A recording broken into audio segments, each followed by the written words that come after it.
Welcome to the Shema podcast, the podcast for the perplexed, where Torah insights intertwined through personal stories as well as interviews with leading Torah scholars demonstrate the empowering qualities of Torah and mitzvot.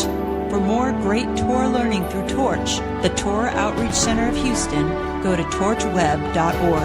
Now to the show.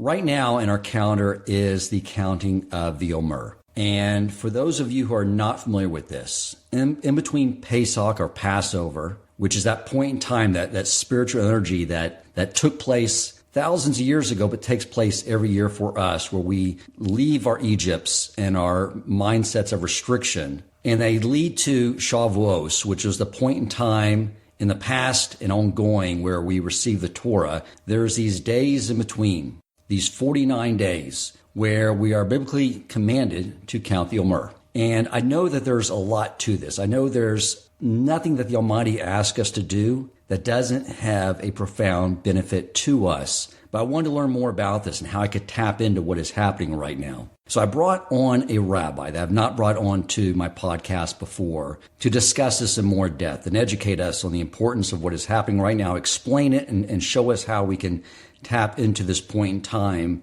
to improve ourselves, to improve our closeness to Hashem, which I believe is what every mitzvah and holiday is there for. And to give you a little background, I'm going to start off with a story. About 7 years ago, I had just really been starting to study with Rabbi Yochal Fulby. And it was the first time I ever got to know a Torah scholar on a personal level. Now, I had met really intelligent people in the business world in my past, people that were very knowledgeable and very educated in the secular world and business and law. They were very successful, according to how we define that in the secular world, as having lots of money, lots of financial wealth. But whenever I would get to talk to these people, they always lacked in so many different areas. Either they were shallow in other areas of life, or their character was very flawed.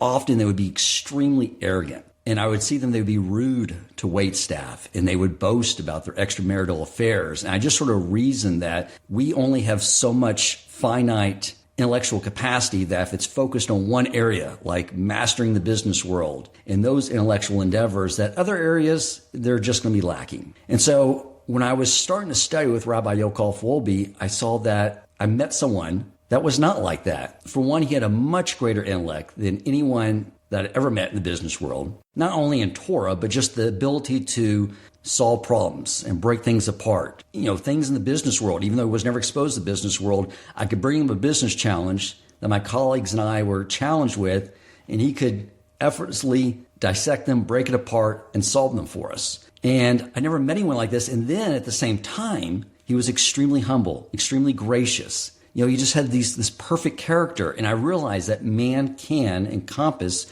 all these things: great intellect, perfect character traits. And I knew that was because of Torah study. You cannot get that through any PhD program at a university. That came only through Torah study. And I wanted this so bad. I wanted to be like this. And man, what that voice in the back of my head, now that I know it's my Yetzer Hara, would tell me is, it would say, Dan, come on. This rabbi, he was immersed in this from birth. Look at his pedigree he came from, all these Torah scholars. So yes, he was able to accomplish that, but come on, be realistic. You can't do that. You know nothing about Torah.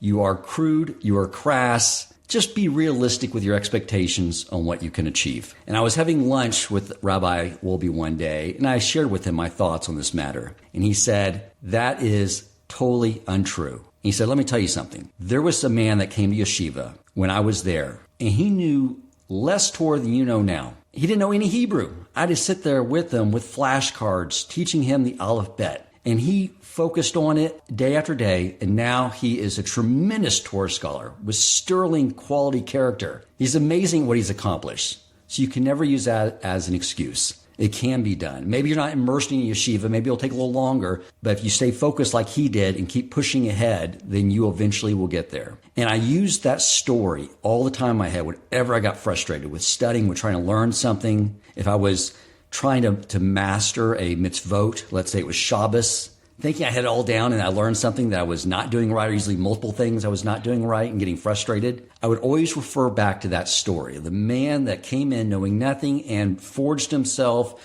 into an incredible individual and a Torah scholar. Now, fast forward to a year ago. I'm now the president of Torch, and Rabbi Ari Wolbe and Rabbi Yokov Wolbe said we need to hire someone to focus on the young professionals. And they said because I was the president of the board, I needed to be involved in the interview process, and I needed to approve this hire. And I said, I don't want any part of that decision. That's way too lofty of a decision for me. It's too important. You got to have the right rabbi, or otherwise the younger people that this rabbi is supposed to be reaching out to, if that's not a good fit, then they'll lose. And the last thing I ever want to see happen is for me to have to fire a rabbi if they're not a good fit, and tell a rabbi that I brought to Houston, Texas, that from Israel, that he's no longer needed. So I said, I don't want this. This is too lofty of a decision for me. And they said, well, you need to be involved with it. So we had an online interview with this rabbi and his lovely wife, and I could tell he was a remarkable individual. Obviously, knowing from where he was studying at the Media Yeshiva and the work he'd done with Aish, that he was very accomplished. But I was still very stressed out since it had to require my approval. So I reached out to Rabbi Yokov Wolbe and I said, what else can you tell me about this man, this rabbi? And he said, let me tell you a story about him. When he came to the yeshiva, he didn't know any Torah. I had to teach him the Aleph Bet with flashcards. And I said, wait, I know this story. And I completed the story for him. And he said, did I tell you this before? And I said, yes, you told me that story 7 years ago. And it's that story that inspired me whenever I became frustrated or down to keep forging ahead.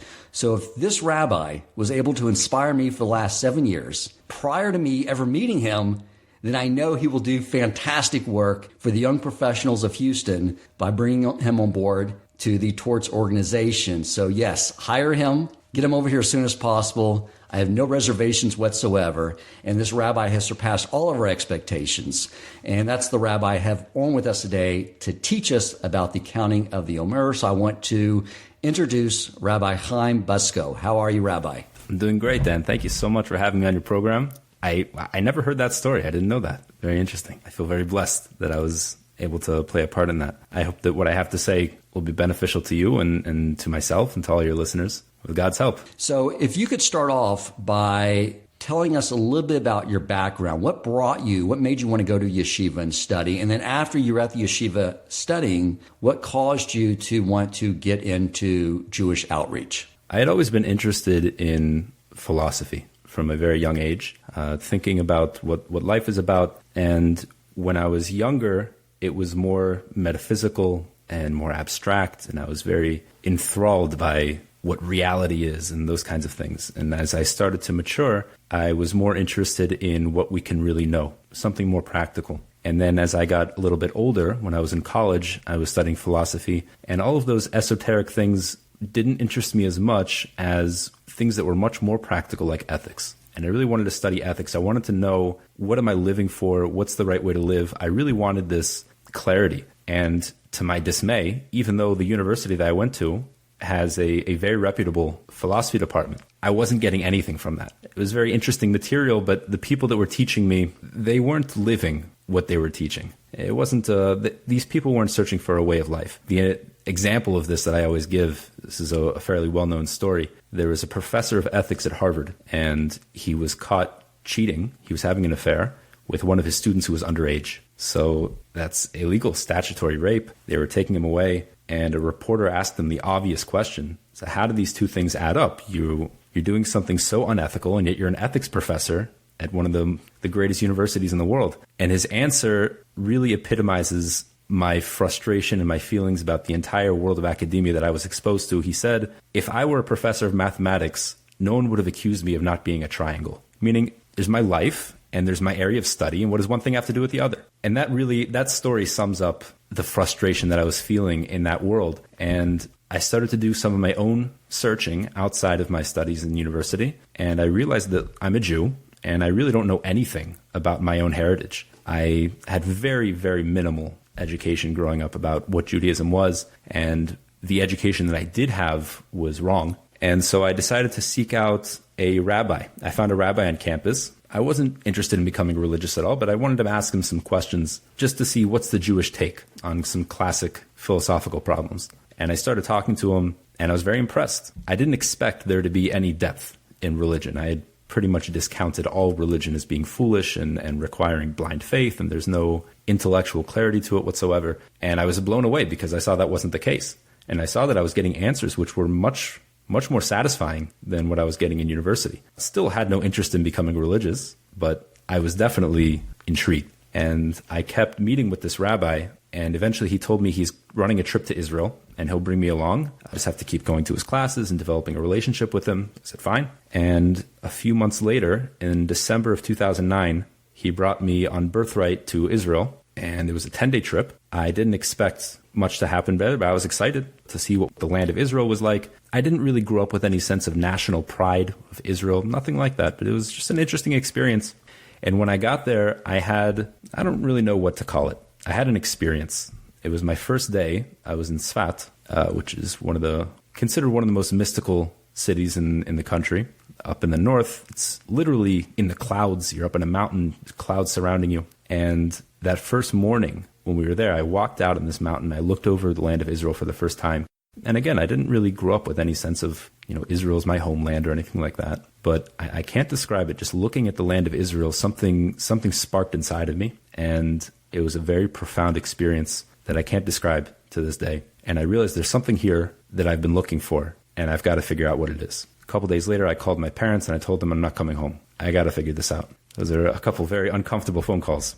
It didn't go well then, but over time, things worked out in the end. And what happened was, right at the end of my birthright trip, I told them I want to study Torah. I just need to figure this out, what's going on here. And they set me up in a wonderful yeshiva called Esha Torah, right in the heart of Jerusalem, in the old city, right across from the Western Wall. And it was then my first day in yeshiva, maybe first or second day, that I met, this is one thing we have in common, your mentor, my mentor, Rabbi Yaakov Wolbe. And like you said, he taught me Aleph Beis from scratch. And I progressed throughout there. I didn't go home for about 15 months was the first time I went back to visit home. And by then I was already well immersed.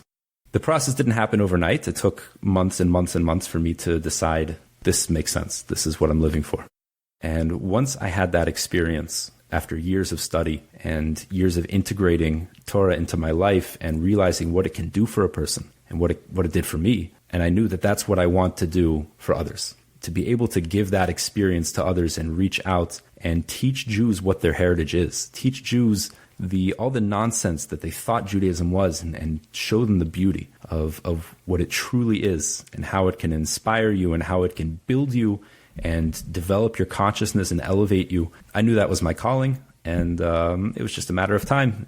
10 years of study, and here I am. That's wonderful. When I first started studying, and after I had gone through and learned all the logical proofs for Torah, and I was just sold. This is it. This is the Creator's word. This is everything we need to know right here. I felt like I had discovered a treasure chest. But yet, no matter how much jewels I pulled out, there was more there. And I was just trying to give them out to other Jews as well. And they weren't quite getting what I was holding in my hand. So I'm thankful that I know there's definitely a skill set that comes along with great Torah wisdom. I'm sure those are both the same thing, at being able to reach people who haven't been exposed to what Judaism and Torah really are, the magic. It's all that matters in life. And that's why I have the greatest amount of admiration for you and the other Torah rabbis with your ability to do that. So if you could explain the counting of the Omer. So what do we need to know about this? Because I know there's something beyond just saying a number, counting,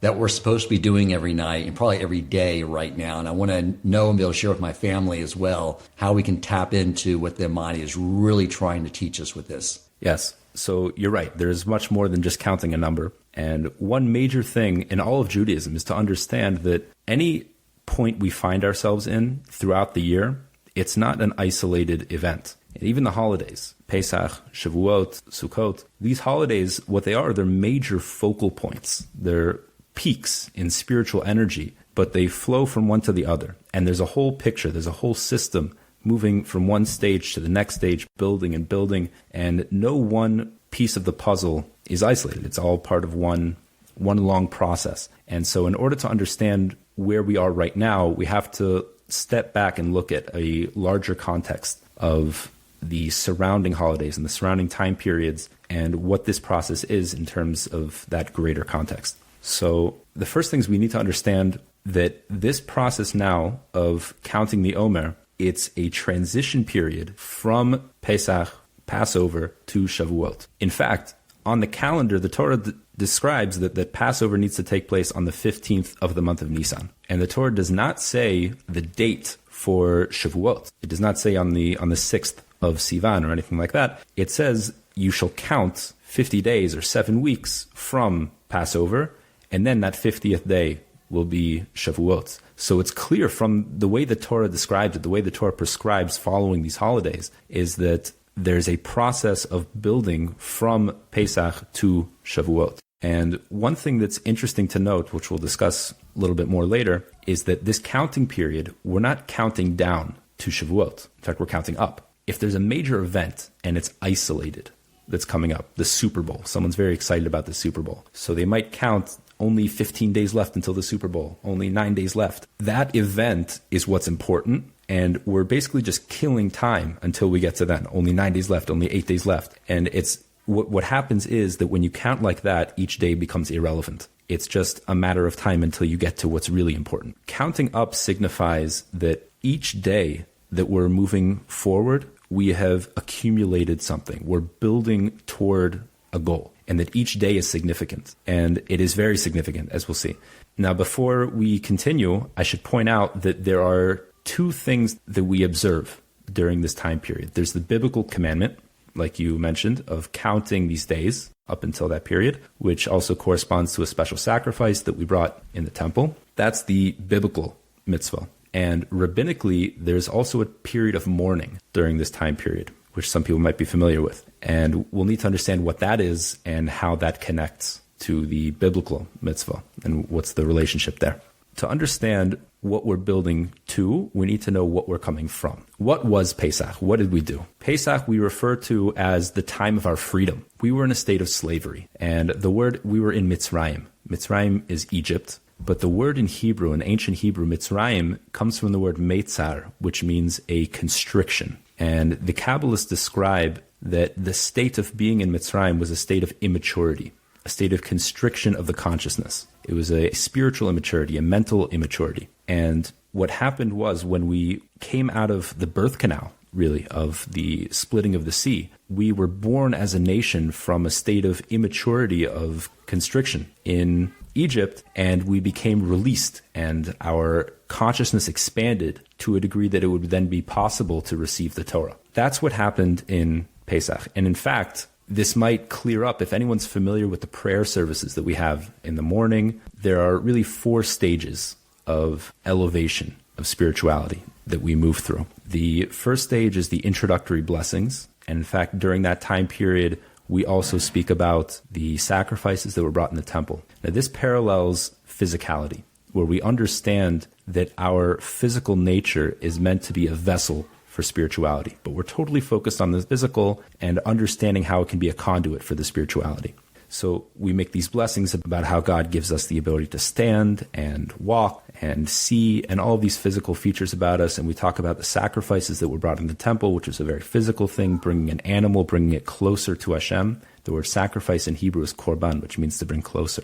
So it's all about that physical elevation. From there, we move on to what's called the verses of praise, Pesukei de Zimra. And that period is where we move just one step above the physical, and now it becomes what's called ruach, ruchnius, spirituality. And ruach parallels speech, because it's that wind that occurs right here in the throat, that from the breath of the lungs, it comes up and it passes through. That's a connection between the physical and the mental, the spiritual. It's ruach. So during these verses of praise, we're focusing on speech and how speech is a conduit of our spirituality above the physical. Speech is a very uniquely angelic nature of man. This is during the verses of praise. The Shema, that's even one step above, and that parallels the neshama, which is totally spiritual. It's above even the wind. It's the level of just breath. Without blowing, without a wind, it's just that soft breath that comes out. That's neshima in Hebrew. Is breath, parallels the word neshama, which means soul. And this level is even higher. This is the realm of thought, above speech. This is a very close level to Hashem, where we describe our unity with Hashem and our love for Hashem. We're all focused on that. Now, the reason I'm giving you all of this introduction is to just explain what the leaving of Egypt is on a personal level. If you'll notice, during these verses of praise, we say a lot of psalms and praise of Hashem, but then seemingly out of place, right at the end there, we sing the Song of the Sea, of the leaving of Egypt. And the reason we do that is because here is where we're making a very important transition. We're making a transition from a state of spirituality that we can connect to, speech, up to a level that's way beyond the physical, that's not even connected to the physical, a state of complete unity with Hashem when we say the Shema. To make that transition is very difficult, and therefore we draw in the energy of leaving Egypt, because what the power of leaving Egypt is it's a release from the constriction of our immature state of mind to a state of expanded consciousness. And in that level, in that meditative state that we achieve, having said all of those verses, using that transition of leaving Egypt, we can now reach the state of unity with Hashem when we say the Shema. And in fact, even after we say the Shema, we repeat a few key phrases from the leaving of Egypt right before we go into the Amidah, the silent prayer, which is an even higher level, but that's not the topic of our discussion now. That was the leaving of Egypt. It's the time of our freedom. Now, the freedom isn't complete until we've actually achieved the goal, which is the receiving of the Torah. That's the whole purpose. We didn't just come out of Egypt so that we wouldn't have to do slave labor anymore. We came out of Egypt for a very specific purpose, to receive the Torah. And what receiving the Torah is not an intellectual book of laws. As you were mentioning earlier in your introduction, what Torah is something that can totally transform a person. And it's not meant to be studied on a very superficial intellectual level, which unfortunately many times it is. It's a tragedy. It's meant to be integrated into your being. And in order to do that properly, you need to prepare yourself and become a proper vessel for receiving this divine wisdom. It's not a simple thing at all.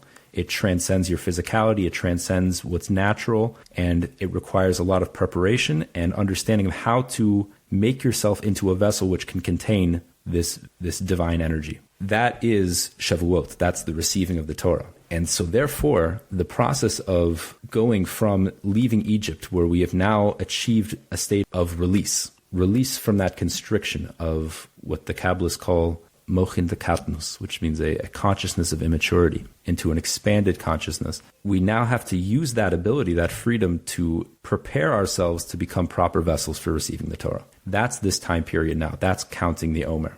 And I'll describe in a minute exactly how to do that. So basically, to summarize what you're saying is, once we're free of those immature, those mental limitations, then before we can receive Torah, we have to, in essence, forge ourselves into a state of consciousness so that we can receive it. And so we can't really even go to Shavuos without preparing ourselves. Otherwise, I guess what you're saying is we won't be able to receive what is intended to be received on that day. Yeah, that's pretty much it. With this expanded consciousness, we're able to work on all of the different traits which are required to receive the Torah, which I'll briefly go over in a minute, but I highly encourage you to study out and how to acquire them. But before that, I just want to mention one other point about what Passover is and what Shavuot is and that process. People often ask a question when they're dating, how do I know I'm really in love? Maybe it's infatuation, maybe it's love. And what Disney movie teaches you is that there's no such thing as infatuation. It's always love. And it's so wrong. And the answer is, let's say you meet a girl, you meet a boy, and you fall madly in love. And is it really love? Is it really not? Here's the answer. It's not love. It's infatuation. What love is a result of having given yourself, of self-sacrifice, of joining in a true unity. That can only be built over time. Love is not a feeling. Love is a state of being where you have expanded yourself to include someone else. It's a form of unity. That takes a lot of hard work, and it's extremely difficult. And anyone that has been married for any amount of time knows that it's a very challenging experience, marriage, because you're immediately forced to overcome your own selfishness for the sake of someone else. But that's exactly the point where love can be built, is when your own selfishness is being challenged. It's very difficult work. And if we didn't know what love felt like, there is no way we would do the work that's required to truly achieve it. And so therefore, the way God built the world is that in order to inspire us to do the work that's necessary in order to achieve what's truly valuable, is we get a sneak peek. We get a taste of what it really feels like. That's what infatuation is. It feels just like love, which is why it's deceiving. A lot of people think, oh, I'm in love. It's because it feels just like what love should feel like, but it's not real. It's counterfeit. It's just a taste. It's a sneak preview. This is what you could achieve if you do the work. That's infatuation. So that gives us the energy. It gives us the inspiration. Wow, this is amazing. This sense of unity and my feelings toward this person. Then you use that as energy and inspiration to do the work that's necessary of overcoming your selfishness and giving to the other person. And that can eventually translate and transform into true love over time. And that's exactly the process that's happening here as well. When we were in Egypt, we were at a state of very low spirituality. In fact, our sages tell us that we were at the lowest level of spiritual impurity possible before we would have just been completely obliterated spiritually. God brought us out right at that moment, right before we would have been completely destroyed, and not only brought us back to zero of sort of neutral between purity and impurity, but brought us all the way up to the top, to stage 50, which is the highest of all the stages. That was the leaving of Egypt, the splitting of the sea. We had a complete revelation of God that is unparalleled, and that was our inspiration. This is what unity with God feels like. This is what it feels like to be a divine being, to be a total conduit for Hashem. And with that experience, we're meant to take that energy, take that inspiration, and now, because if it's just given to you as a gift, it's worthless. You have to work for it. You have to achieve it on your own. And therefore, right after Pesach, right after that experience of having been lifted up with all of that inspiration, we're dropped back down to zero, to neutral. And from there, we take that experience, that incredible energy that we just had of that inspiration, and we use that to start building from ground zero. 1, 2, 3, 4, all the way up to the point where we go all the way back up to level 50. And once we've achieved it on our own, now we have become fitting vessels to receive the Torah. So that's just another look at what this process is of counting the Omer. It seems like when you read the Torah that God does that quite a bit. Like when it describes what life was like in the wilderness for those 40 years, where we received manna from the sky and the clothes grew on our backs and everything was taken care of for us. That seemed like the ideal situation, that he just wanted to give us a taste of what it was like. And that's the ideal, that's sort of where he wants for us. But then he pulled it away because he wants us now to have to put in the effort to earn that type of life experience. Is that? Yeah, it's 100% right.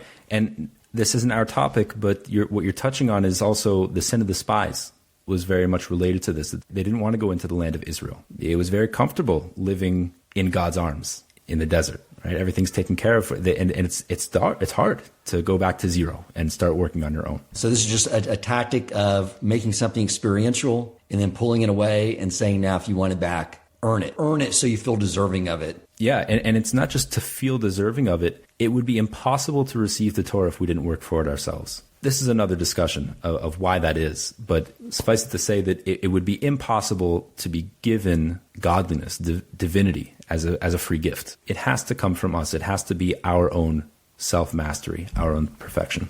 And but it's necessary, this inspiration. It's not just a tactic that's useful. It's absolutely necessary because we have to know what's possible. We have to feel what it's really like. Otherwise, we wouldn't know what to do. We wouldn't know where to go. We wouldn't have the energy to be able to work for it. When you're describing exactly what real love is versus infatuation, I don't know if there's a way to make a movie script for Disney that would work with the real formula. But I always told my daughter growing up, when she would watch those princess movies, that those were underwritten by the Plastic Surgeon Association. The prince would find her, she's beautiful, and then she would find some trust fund kid that never worked a day in his life, and then they lived happily ever after. Yeah, exactly.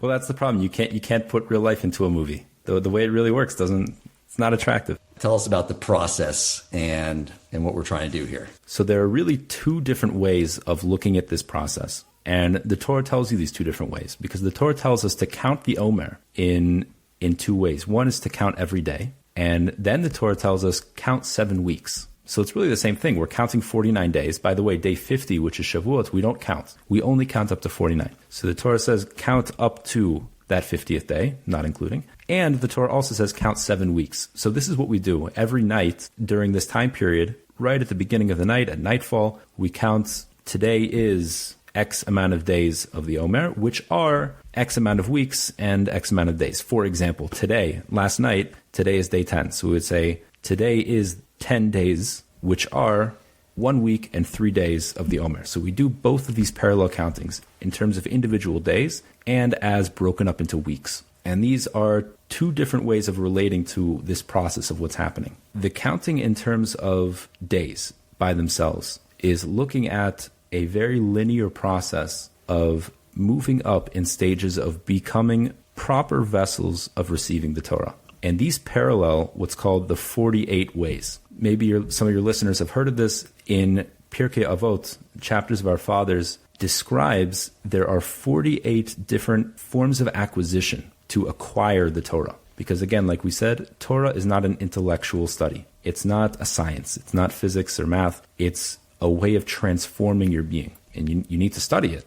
That's one of the ways. In fact, that's the first way, studying it. But there are 48 methods of acquisition, and you need every single one of them in order to completely acquire the Torah and integrate it into your being. And to the degree that any one of these is lacking, you won't be able to acquire Torah. You might be able to memorize the teachings and repeat them like a parrot. You might be able to use them and build on them throughout your life, but you wouldn't have integrated it into your being. So to whatever degree any one of these is missing, it's to that same degree that you'll be lacking in the true Torah that will not transform you. And this is an explanation for why we hear a lot of things about how the Torah can uplift you and elevate you and expand you and transform you. And you see people that study their entire lives and they're the same person. It's a tragedy. Why? Because they're not working on making themselves into proper vessels for receiving the Torah into their souls. And this is the secret. We're taught by our sages in Pirkei Avot. These are the 48 methods through which you can actually integrate it into your being. And this time period parallels each one of those ways. So there are 49 days that we're counting, and there are 48 methods of acquisition. That 49th day that doesn't have a method of acquisition, on that day, we focus on all of them together and integrating it as a whole. But each one of these ways parallels these days. So that's something practical that we can work on. So this idea of moving from Pesach to Shavuot and understanding what this process is meant to be, of transforming us, bringing us from a stage of, okay, we're back at zero. I've had my coming out of Egypt and I'm ready to start working. What should I be working on? We have the plan laid out for us. Each day parallels one of these ways, and each day we should be working on that method to transform ourselves into a being which can receive the Torah. Each one of these requires a great amount of meditation on them to contemplate the meaning of it and how to integrate it into your lives. There's not a tremendous amount of commentary that we find on each one of them, but they're fairly straightforward. And it's all about thinking about it deeply and trying to emulate it in your life. So I'll give you an example. Today is the 25th. It's B'shimush Talmidei Chachamim, which means serving scholars, serving Torah scholars. So how is that helpful? So I'll give you an example from the Talmud. There was a certain rabbi who had a question that he was bothered by, and he was thinking about it for a very significant amount of time and didn't come up with any answers. And he had a colleague who had an answer for him. And this colleague told him, I'll tell you an answer, but first you must pick up that scarf and bring it to me. And he did. He picked up the scarf and he gave it to him. And then only afterward he told him the answer. And the commentaries explain why did he do this. It wasn't any sort of arrogance or need to feel above his colleague or anything like that. It was just the opposite. He needed to give his colleague a sense of subservience in order that he could receive that wisdom from him. I'll give you an example. If you are dealing with your own problem, and let's say you're studying a physics problem, and you're working on it, and then all of a sudden your nephew, who hasn't really studied physics at all, comes by and he says, what are you thinking about? And you tell him this problem. Then he says whatever comes off top of his head, and it sounds ridiculous to you. How much thought are you going to put into that answer? Not very much at all. You're going to discount it right away because it sounds ridiculous, and who's it coming from anyway? But if through the course of your thinking about this, you find that Albert Einstein himself struggled with this same problem, and he answered it, And that answer you don't understand. Now, what are you going to do? Are you going to discount it and say, well, that's ridiculous, doesn't make any sense to me? No, you'll say, there must be a reason I don't understand this, because I know that Albert Einstein knew much more about physics than I do. I know that he's very brilliant. And if he came up with this answer, the fact that it doesn't make any sense to me is a lack of my own understanding. It's a very different approach to an answer that you don't understand than you would have for your nephew. And so therefore, Shimush Talmidei Chachamim has the effect, this subservience to Torah scholars, to wise people, has the effect of framing them in a certain context of understanding when they tell me something that doesn't make any sense to me, how am I going to react to that? Will I say, doesn't make sense, it's nonsense, and move on? Or will I say, this must be a lack of my own understanding? So the act of serving Torah scholars is a way that puts you in that mode. This is the effect. The actual method that you can use to acquire is to serve the person. Bring them a scarf, bring them a cup of water. And an act as simple as that can do that. But this method of acquisition is much more personal. It's to literally serve scholars that you have contact with. Go find someone that knows Torah and serve them in some way. Bring them a coffee. Invite them over and give them a meal. That act of making yourself subservient to a real person, to a scholar that you have, that generates within yourself a subservience to Torah itself. Would it also include inviting a wise rabbi onto your podcast to teach a subject? You'd have to find a wise rabbi.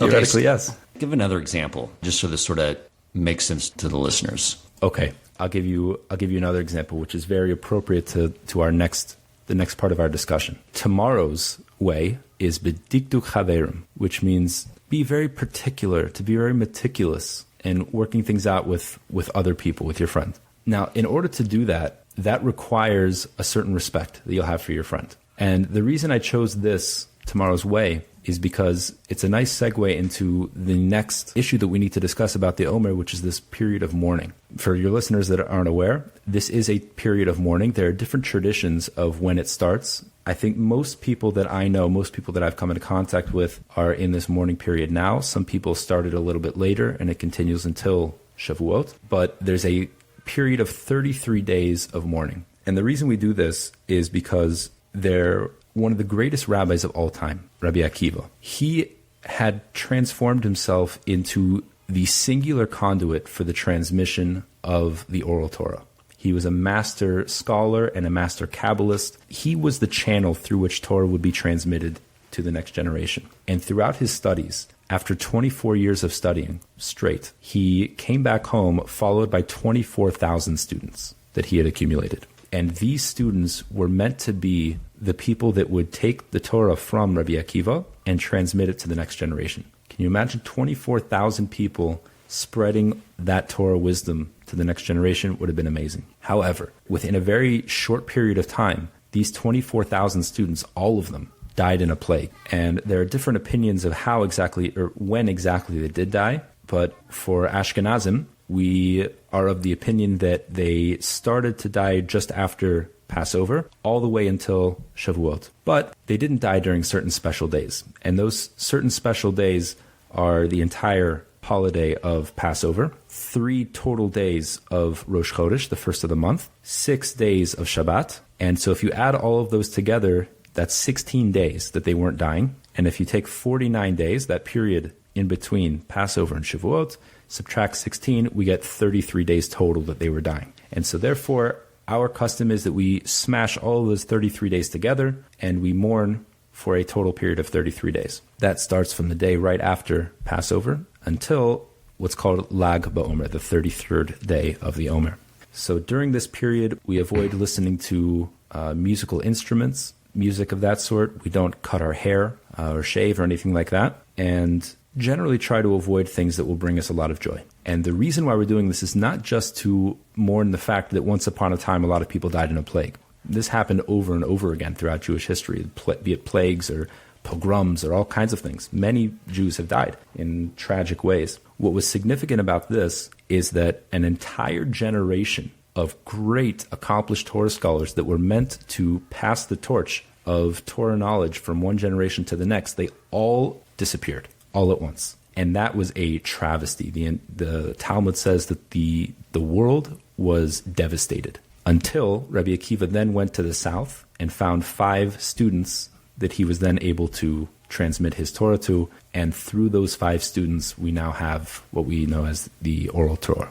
Why did these people die? Why did they die in a plague? The Talmud tells us because they didn't give each other enough respect. And it's not insignificant that they died during this period of in between Passover and Shavuot. This is the time period where we're supposed to turn ourselves into vessels which can receive the Torah, which can be a conduit for the Torah. And since these people, these 24,000 students, they were responsible, they were charged with the task of transmitting Torah from one generation to the next, it needed to be with 100% clarity and purity. And since they were lacking in this way of respecting their friends, not giving their colleagues enough respect one to the other, so therefore they wouldn't be able to transmit the Torah to the next generation, because as we mentioned earlier, any lacking in any one of these methods of acquisition of the Torah, including being particular with your friends, giving honor to your friends, to the degree that that's lacking, the Torah itself will be lacking,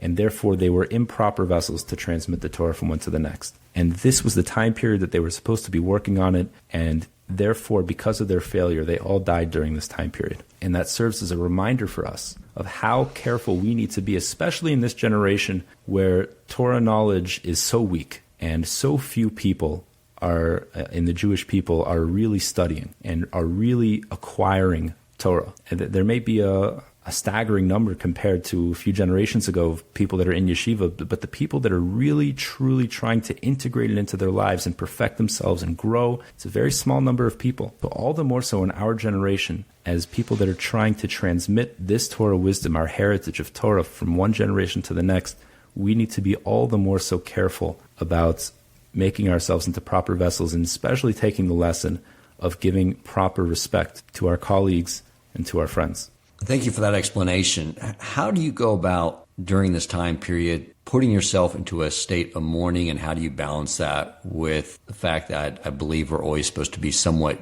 joyful in our service of God? There's always this balance, and there are certain time periods of the year which one is more balanced, more imbalanced than the other. For example, on the holidays, the festivals, for example, Pesach and Shavous and Sukkot, were meant to have more joy, more love than fear of God, for example. And during the days of awe, Rosh Hashanah and Yom Kippur, it's the opposite. We're meant to have much more fear of God than love. And throughout the year, it's meant to be pretty much balanced evenly. During this time period, there should just be a little bit more stress on having a heavier head, so to speak, and being much more focused on correcting the wrongs of our ancestors. Now, obviously, anytime we do a mitzvah, that should be done with tremendous joy. Our sages gave us very clear guidelines how to observe this mourning period. Don't listen to especially live music and dancing or anything like that. Don't cut your hair, which gives you a whole freshness and renewal, that kind of thing. And the Mishnah Berurah, one of our most recent halachic authorities, tells us to generally try to avoid things which bring you to a great state of joy. As long as you're avoiding those things and remaining conscious of what the work is that we're supposed to be doing, you're on the right track. When I don't shave and my wife has to look at me, it puts her in a state of mourning because I don't grow a nice beard like you. I didn't know that, though. I just actually shaved last night. So going forward, anything else you want to add to this topic, Rabbi, that would be helpful to the listeners? I'll just add one more thing, which is something that I heard. I don't remember the source for this, which is unfortunate, but maybe I can get it to you later. I heard one interpretation of why these rabbis weren't giving enough respect to each other. It seems strange that they were such accomplished scholars. And we're not talking about people that were just intellectually there. We're talking about the greatest students of Rabbi Akiva, the greatest scholar of all time. These people knew the deepest aspects of mysticism. They were supposed to be the conduits of the oral tradition. How could it be that they weren't giving each other respect, that they could be so crass? So I heard one explanation is that they weren't crass. They weren't disrespectful overtly to their friends, but they were true students of Rabbi Akiva. And Rabbi Akiva's main teaching, one of his greatest teachings was, V'ahavta l'reacha kamocha. He used to quote this line from the Torah, love your neighbor like yourself. He was so focused on loving your friends, loving your neighbor, love, love, love. And his students really took that into their being, and they internalized that love for other people so much that it started to have a negative effect on their ability to respect each other. When you're all chummy with someone, there's a little bit of a lack of respect there. For example, if I have a colleague, Rabbi Yaakov Wolbe. Now, if I were to go up and slap him on the back and say, "Hey, Yankel, how you doing?" That shows a tremendous amount of love and closeness and friendship that we have for each other. But it's also disrespectful for a scholar of his stature. And so therefore, they were so focused on the love that they weren't giving enough respect for who these people were and what they were representing. And that's something that we should be careful of, is to always maintain this balance, that when we start to take a message and we take it way too far, loving your neighbor, remember that it shouldn't impede our ability to respect them as well. I'm so glad you shared that, because I did read that Rabbi Akiva was emphasized so much the mitzvah of loving your neighbor as yourself, and I never knew how to reconcile that. And I guess it also reconciles with the fact that we're supposed to love Hashem and fear Hashem, and just like we're supposed to have a proper balance there, we're supposed to have a similar type balance with our peers. Right. And the way to do that is you first develop boundaries, right? Fear of God comes first. You know what's the boundaries. Once you know what's okay, what's not okay, then within those boundaries that it's appropriate, you fill it with as much love and passion as possible. Thank you so much, Rabbi. Also, when you came to Torch, you started an amazing YouTube video collection under the banner, The Average Rabbi. What I love about your videos is, for one, you have a very similar sense of humor as me. I always find myself chuckling as I watch the video, but you know how to impart very powerful concepts and ideas in these videos. I mean, that's a very difficult skill set that a lot of people have a hard time doing, is blending that humor and using humor as a way to deliver very important and very deep messages. So I encourage everyone to go to YouTube, type in The Average Rabbi, and hit subscribe. They're amazing videos that he puts out regularly on a whole host of subjects. So thank you so much, Rabbi Buscko, for taking the time out of your day to teach us on this very important topic. And I hope that I can have you on again to talk about other subjects and for us to learn from you. It would be an honor. Thank you so much, Dan. If you enjoyed this episode, please consider supporting Torch so they can continue to spread Torah wisdom to the world by making a donation at torchweb.org and clicking donate in the top right corner of the page. And if you would like to get in contact with our host with comments, suggestions for future topics of learning, or questions for him or his guest rabbis, you may email him at president@torchweb.org.